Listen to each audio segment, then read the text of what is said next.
이 몰래의 신은 우리가 자녀를 갖다 바치는 아주 잔인한 신이죠. 이 계곡 가운데, 계곡 아래, 협곡 아래 막 불을 지펴요. 뜨겁게 불을 지피고 저 절벽 아래 위에서 이 아이를 그 불 가운데 던지는 거죠. 이게 몰래의 신의 제사예요. 내 자녀를 갖다가 바치는 거예요. 그 절벽 불구덩이 가운데 내 자녀를 던지는 거예요. 그리고 그 자녀를 바침으로 인해서 내가 복을 받는, 내가 복을 받기 위해서 내 사랑하는 자녀를 불구덩이 가운데 그 절벽 아래로 던지는 이 무서운 신이 몰래의 신이에요. 강한 신이 그런 신이었다는 거예요. 그러니까 이교도 안에서 이방인들의 그 손에서 자란 그 아이는 언제 그 몰래의 신에게 그 협박 가운데 불 가운데 던져질지 모르는 거예요. 그런데 그런 아이로 태어난 우리를 하나님께서 건지셔서 하나님이 사랑 가운데서 거하게 하신 존재, 그게 우리라는 거예요. 에스겔서 6장 1절에서 5절까지 말씀. 구약성경으로 보실 분들은 구약성경 1169쪽의 말씀입니다. 에스겔서 6장 1절에서 5절까지 말씀 제가 봉독해 올립니다. 또 여호와의 말씀이 내게 임하여 이르시되 인자야 예루살렘으로 그 가증한 일을 알게 하여 이르기를 주 여호와께서 예루살렘에 관하여 이같이 말씀하시되 내 근본과 난 땅은 가나안이요 내 아버지는 아모리 사람이요 내 어머니는 햇사람이라. 내가 난 것을 말하건대 내가 날 때에 내 배꼽줄을 자르지 아니하였고 너를 물로 씻어 정결하게 하지 아니하였고 내게 소금을 뿌리지 아니하였고 너를 강보로 싸지도 아니하였나니 아무도 너를 돌보아 이 중에 한 가지라도 내게 행하여 너를 불쌍히 여긴 자가 없었으므로 내가 나던 날에 내 몸이 천하게 여겨져 내가 들에 버려졌느니라. 아멘. 오늘 이 말씀 가지고 버림받음으로 돌보시는 분이라는 제목으로 함께 말씀을 나누기를 원합니다. 여기에서 이 버려진 아이는 예루살렘을 말씀하고 있어요. 어떻게 보면 우리가 태어난다라고 하는 것, 이게 가장 인생에 있어서 가장 축복의 순간이잖아요. 한 생명이 이 땅에서 태어났다. 어떻게 보면 지금은 우리가 이 사망률, 그러니까 유아 사망률이 많이 높지 않지만 과거만 해도 우리가 생일을 우리가 여러분의 어머니 또는 그 할머니 때만 해도 우리가 태어나서 이 아이가 살까 싶어서 우리가 생일에 이 출생신고를 대부분의 경우 1년 또는 2년 있다가 하는 경우가 참 많아요. 지금은 백일잔치나 돌잔치가 그렇게 크게 있지 않지만 옛날에 백일잔치, 이 아이가 100일 동안 정말 살아있을까 싶어서 백일잔치를 크게 했던 이유가 유아 사망률이 높기 때문에, 태어나서 이 아이가 죽을 확률이 굉장히 높기 때문에 그래서 백일잔치가 있었던 거고 1년을 살았다 대단한 거예요. 그래서 돌잔치가 있었던 거죠. 제가 남수단에 가서 보니까 가장 비극적인 모습이 지금도 생생한 게 이 주바라고 하는 곳이 그 나라의 수도인데 그 나라의 수도에 있는 병원에 방문을 했는데 의사가 없어요. 의사가 없고 간호사도 보이지 않아요. 침대에 아무런 의료 장비가 없이 침대에 누웠다가 엄마가 부채질하는 이 부채질, 아이가 너무 열이 높으니까 그 열병에 걸렸는데 엄마가 해줄 수 있는 것은 그저 무릎에 앉히고 부채질하는 게 전부예요. 그러다가 아이가 죽어요. 그래서 유아 사망률이 출생한 이후에 이 아이가 죽을 확률이 굉장히 높아요. 오늘 어쩌면 우리가 이 아이가 태어났을 때 가장 축복된 그런 사랑을 받고 그리고 사람들의 축복을 받아야 될 이 아이가 태어났어요. 태어났는데 이 아이가 태어나면 고대 근동에서 행해지는 몇 가지가 있어요. 우리가 기본적인 돌봄이 이 아이에게 있어야 되는 거지. 4절에 바로 그 말씀을 말씀하고 있어요. 첫 번째, 탯줄을 잘라주는 거예요. 이게 이제 고대 근동에 이제 갓 태어난 아이에게 베풀어주는 가장 기본적인 돌봄 중에 하나가 탯줄을 자르는 거죠. 이것은 굉장히 위생적으로 이 깨끗한 가위로 잘라야 되는데, 이게 어떻게 보면 굉장히 녹슬어 있고 이런 부분 속에서는 굉장히 위험한 거죠. 탯줄을 잘라준다 라고 하는 거, 이게 가장 첫 번째 기본적인 돌봄이죠. 보면 4절에 이렇게 말씀하죠. 내가 난 것을 말하건대 내가 날 때에 내 배꼽줄을 자르지 아니하였고, 이 탯줄을 잘라주지 않은 거예요.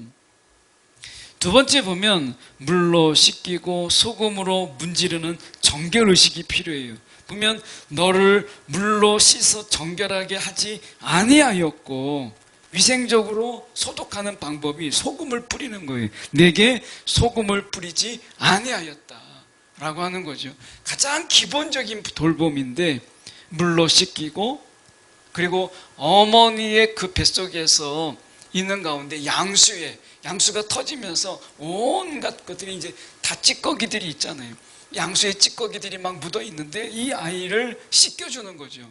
그래야 호흡을 할 수 있고 쉼을 쉴 수 있거든요. 그러니까 이 아이의 호흡과 숨을 우리가 잘 쉴 수 있도록 씻겨주는 것이 필요한 거예요. 위생적으로도 그렇죠. 소금을 뿌려서 그 아이를 정결케 하는 거예요. 그리고 강보로 싸주는 거, 온도를 유지하기 위해서 포대기로 감싸주는 거. 이 아이가 맨몸으로 나왔기 때문에 온도 변화가 심하죠. 어머니 뱃속에 있다가 세상에 나오면 온도 변화가 심하기 때문에 그 아이에게 이 어떻게 보면 강보로 쌓아주는 거, 보자기로 감싸주는 거, 이런 것들이 가장 기본적인, 이 아이가 태어났을 때 가장 기본적인 돌봄이에요. 그런데 이 아이는 예루살렘을 이야기하는데, 이 아이에는 이 가장 기본적인 돌봄조차도 받지 못한 거예요. 버려진 아이죠. 우리가 뉴스 속에 가장 비극적인 뉴스 중에 하나가 뭐죠? 어머니가 화장실에서 아이를 낳고 그 물을 내려버리는 거예요. 근데 아이가 그 변기 속에 내려가지 않으니까 아이가 물 속에 잠겨 있는, 거기에서 바둥거리는 누군가의 신고로 인해서 그 아이가 양변기, 변기에 그 물 속에 잠겨 있는, 어머니는 물을 내리고 그냥 가버린 거죠. 그 아이, 버려진 아이. 그 아이가 태어난 것은 병원도 아니고 시설이 좋은 어떤 곳도 아니라 그냥 화장실이에요. 그 아이의 삶이 나중에 커서 너의 태어난 곳은 화장실이다라고 한다면 그 아이의 심정은 어떨까? 그리고 그것조차도 버려진 아이라고 한다면 과연 어떨까라는 생각이 들어요. 저는 남수단에 가서 아이들의 고아의 아이들, 지금 제가 사역하고 NGO로 사역하는 고아원에는 48명의 아이들이 있는데 전쟁의 고아도 있고, 그 중에서 부모님들이 이 성적으로 문란해서 에이즈로 인해서 부모가 죽고 남겨진 아이들, 그런 아이들도 있고, 삶이 너무 어렵기 때문에 아이를 그냥 고아원에다 갖다 버리는 그런 아이들도 있어요. 이번에 네팔도 가서 보니까 고아원 아이들이 있더라고요. 남자와 여자가 따로 구별되어 있어서 저희가 남자 고아원 아이들만 갔는데, 고아가 어떻게 이 네팔에서 고아가 생기느냐 했더니 2015년에 네팔에 대지진이 있었어요.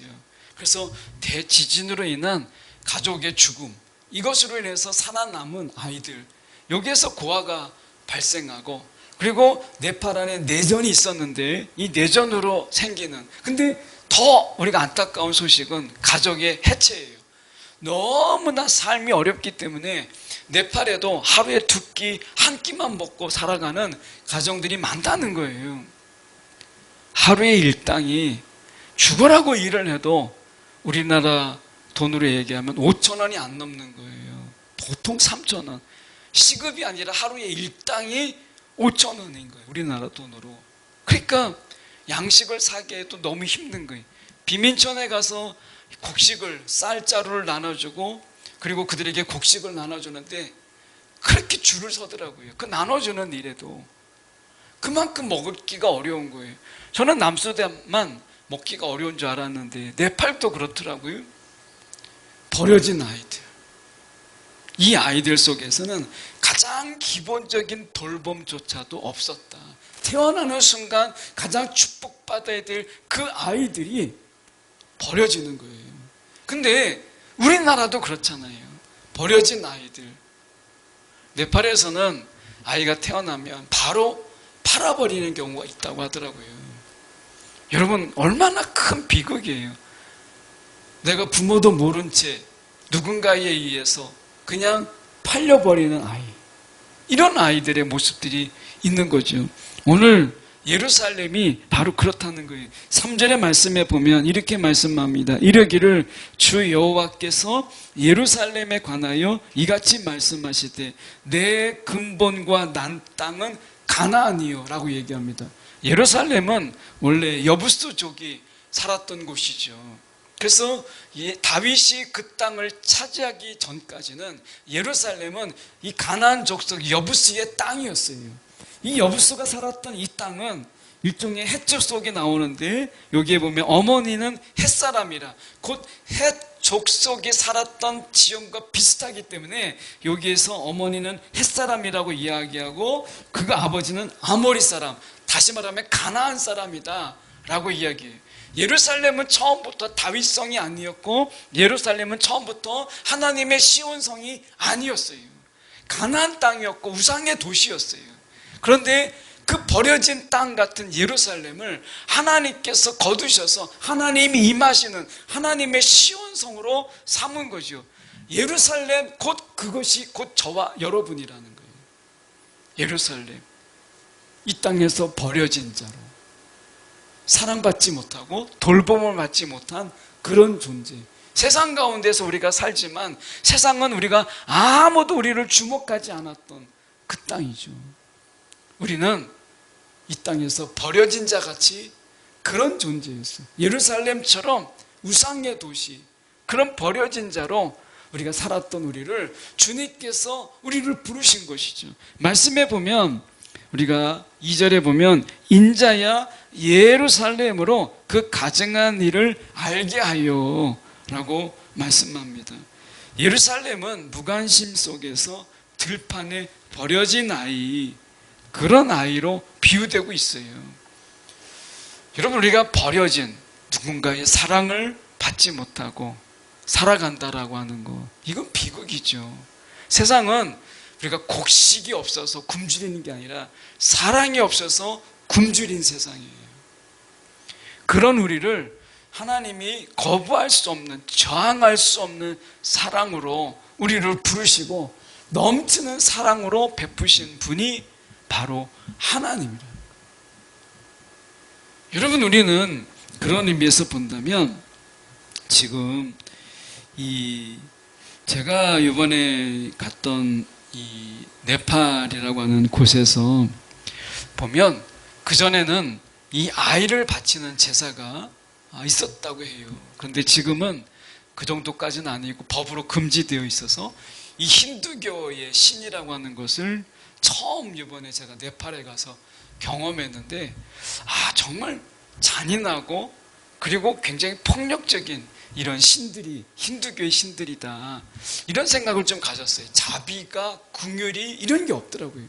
하나님은 인애의 하나님이고 자비의 하나님이고 오래 참으시는 하나님인데 그들이 가장 두려워한 신 중에 하나가 시바신이라는 신이 있어요. 근데 이 시바신은 폭력의 신이에요. 힌두교에 있어서 폭력은 재생산이다.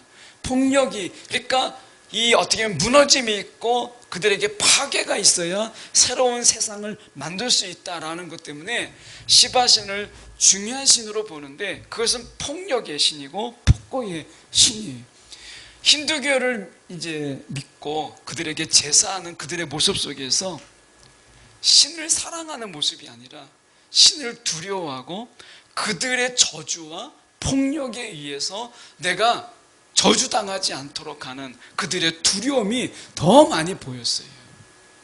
여러분, 오늘 우리 하나님을 믿는 우리가 하나님의 사랑, 하나님의 돌봄, 하나님의 오래 참으심, 하나님의 인애로 인해서 내가 그분을 사랑하지 않을 수 없는, 하나님을 정말 사랑하는가, 이거를 계속해서 되묻는 시간이었어요. 여러분, 하나님을 정말 사랑하세요? 하나님의 저주와 하나님의 폭력, 하나님의 보복, 이런 것으로 인해서 내가 너무 무서워서 하나님이 나를 버릴까 봐, 이런 거에 두려움으로 인해서 하나님께 예배하고 그분을 위로하기 위해서 내가 하나님께 예물을 드리는 이런 예배는 힌두교에도 있더라고요. 그런데 하나님이 가장 원하시는 예배가 뭐예요? 하나님을 사랑하는 거예요.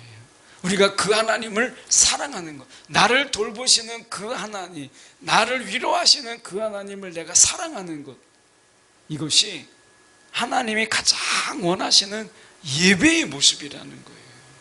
자, 그런 의미에서 우리가 하나님의 사랑이 없다면 저와 여러분은 이미 태어나는 날에 살아남지 못하는 아마 그런 존재일지 몰라요. 우리가 이 땅에서 살 때 정말 하나님의 관대하심이 있기 때문에 축복 속에서 우리가 태어나고 그 돌봄 속에 살아가는 것을 보잖아요. 그런 의미에서 우리는 이 어린아이가 지금 3절에 보면 그 부모가 이교도죠. 가나안이요, 내 부모, 내 아버지는 지금 아모리 사람이요, 내 어머니는 헷 사람이라 라고 이야기해요. 어떻게 보면 이교도 속에서 우리가 몰렉이라고 하는 가나안 신들 중에 몰렉의 신이 있어요. 이 몰렉의 신은 우리가 자녀를 갖다 바치는 아주 잔인한 신이죠. 이 계곡 가운데, 계곡 아래, 협곡 아래 막 불을 지펴요. 뜨겁게 불을 지피고 저 절벽 아래 위에서 이 아이를 그 불 가운데 던지는 거죠. 이게 몰렉의 신의 제사예요. 내 자녀를 갖다가 바치는 거예요. 그 절벽 불구덩이 가운데 내 자녀를 던지는 거예요. 그리고 그 자녀를 바침으로 인해서 내가 복을 받는, 내가 복을 받기 위해서 내 사랑하는 자녀를 불구덩이 가운데 그 절벽 아래로 던지는 이 무서운 신이 몰렉의 신이에요. 가나안 신이 그런 신이었다는 거예요. 그러니까 이교도 안에서 이방인들의 그 손에서 자란 그 아이는 언제 그 몰렉의 신에게 그 협곡 가운데 불 가운데 던져질지 모르는 거예요. 그런데 그런 아이로 태어난 우리를 하나님께서 건지셔서 하나님이 사랑 가운데서 거하게 하신 존재, 그게 우리라는 거예요. 더 놀라운 것은 우리가 예수 그리스도예요. 예수 그리스도가 이렇게 말씀합니다. 베드로전서 2장 4절의 말씀에 보면 이렇게 말씀합니다. 주님께 나아오십시오. 그는 사람에게는 버림을 받으셨으나 하나님께는 택하심을 받는 살아있는 귀한 돌입니다.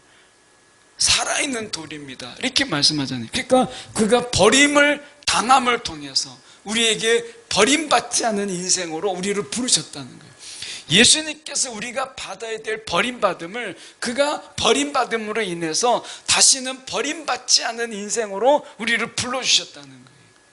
여러분, 하나님 안에서 우리는 버림받지 않은 인생으로 부름받았어요. 예수께서 이미 버림받으심을 통해서 우리가 버림받지 않은 인생으로 불러주셨다라는 거예요.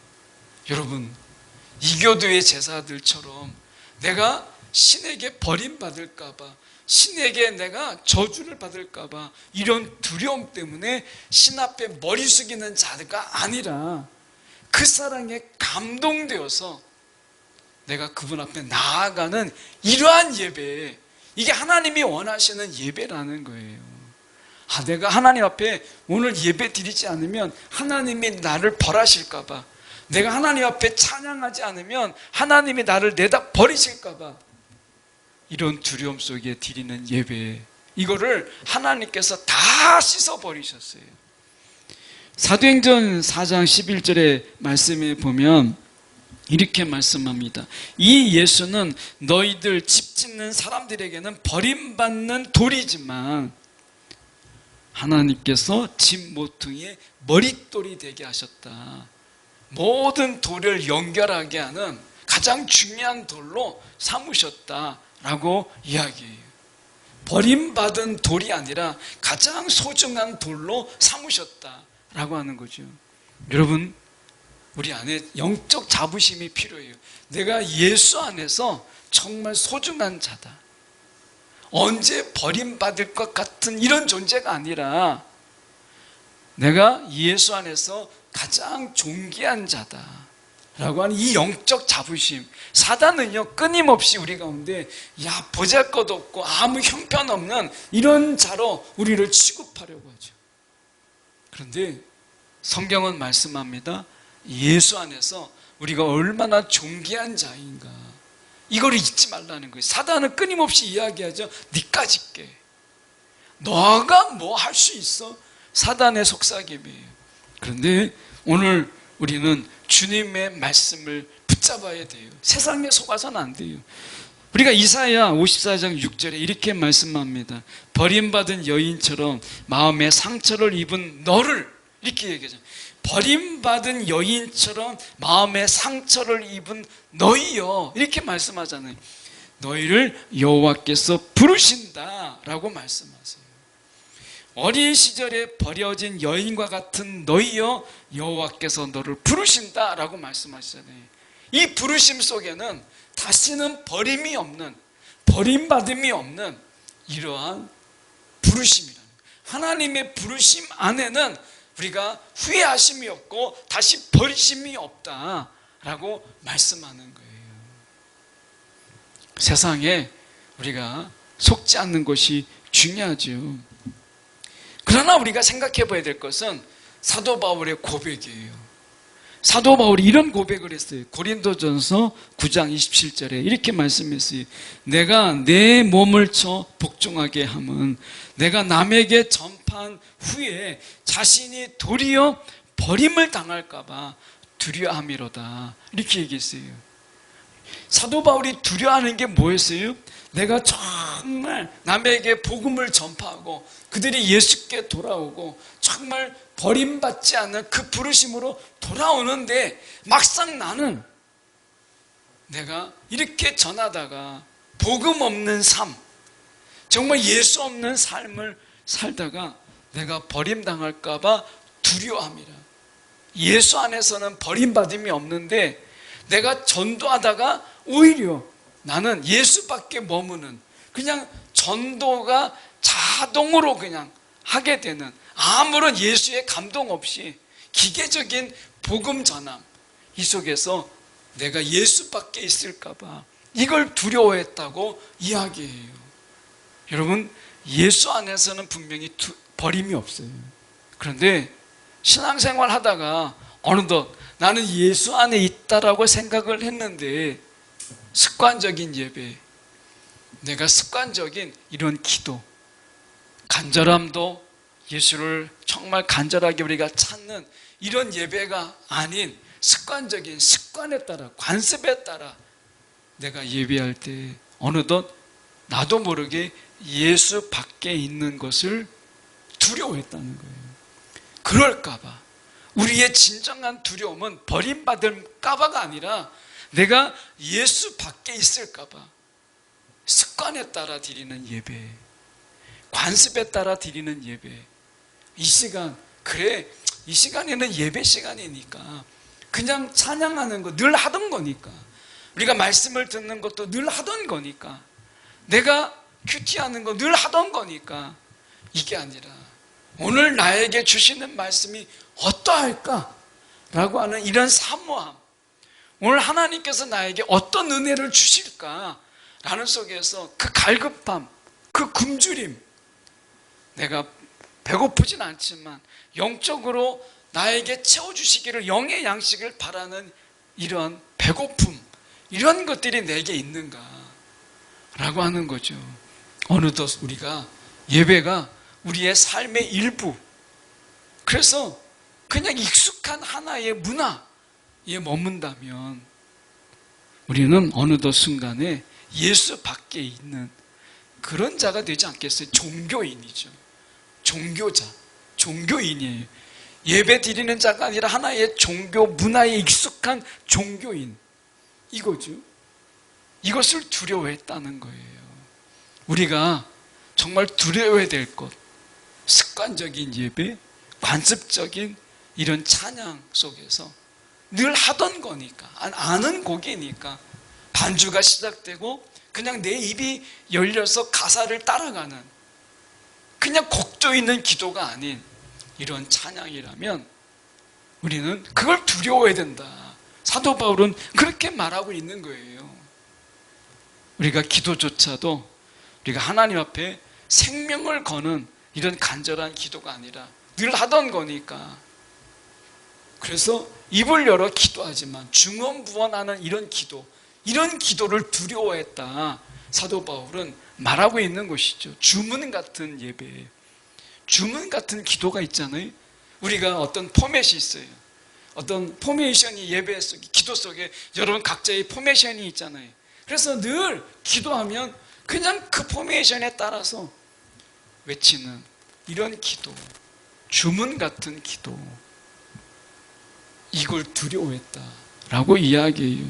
베드로전서 3장 21절에 이렇게 말씀합니다. 그 물은 지금 여러분을 구원하는 세례를 미리 보여주는 것입니다. 세례는 육체의 더러움을 씻어내는 것이 아니라, 세례, 우리의 육체의 더러움을 씻어내는 것이 아니라, 그는 이렇게 얘기합니다. 세례의 의미를 베드로 사도는 예수 그리스도의 부활을 힘입어서 선한 양심이 하나님께 응답하는 것, 이제 우리의 신앙의 양심이 깨어서 정직한 영이 이제 우리가 깨어나서 하나님께 응답하는 것, 하나님의 말씀에 응답하는 삶을 살아내는 것, 이것이 세례다 라고 사도 베드로는 이야기하는 거예요.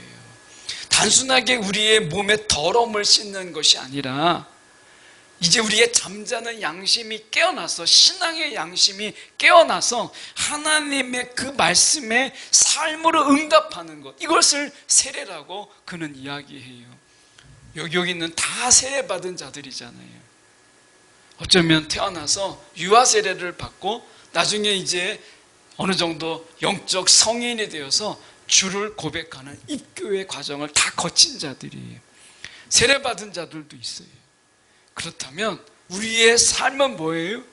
그 부활의 능력, 예수의 부활의 능력에 힘입어서 우리의 삶의 자리 속에서 하나님의 뜻에 내 삶으로 응답해내는, 그리고 응답하는 그 삶으로 그 하나님의 뜻을 살아내는 이러한 삶을 사는 것, 이것이 진정한 세례의 삶이라 이렇게 이야기하죠.